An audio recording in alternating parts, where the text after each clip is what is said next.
Hello family, আমি শান্তনুদেব। আজ অনেক দিন পর আড্ডা দিচ্ছিলাম সবার সাথে ছোটুর ঘরে বসে। বাট আড্ডা ওই যে কেউ ফোনে, কেউ টিভিতে ঢুকে, আর কেউ গার্লফ্রেন্ডের লগে ব্যস্ত। সবার জন্য এদিকে মুড়ি মাখা চলছিল, আর এটা ছিল বাবুর মামার বিয়ের কার্ড। আর কার্ড দেখেই টেনশনে যে কি গিফট নিয়ে যাব। আচ্ছা। আর এখন এদিকে কোটি টাকার ক্যাশব্যাক ব্যবসা চলছিল আকাশ আর বাবুর মধ্যে। যুব সাথী পার্ট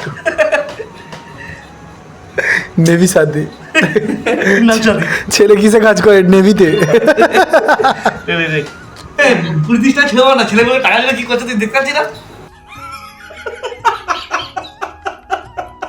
এইসব করে রাতে ফিরি ঘরে। রোজ এসে আমি প্রথম রাতের ডিনার দেখি আছে এটা কি।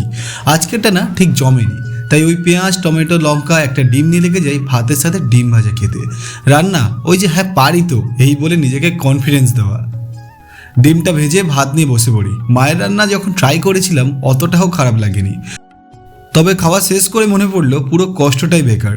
কারণ রাতের খাবারের জন্য আমার বড় মা খাবার অলরেডি আমার কাছে পাঠিয়েছিল। বাসন্তী পোলাও সাথে আলুর দম।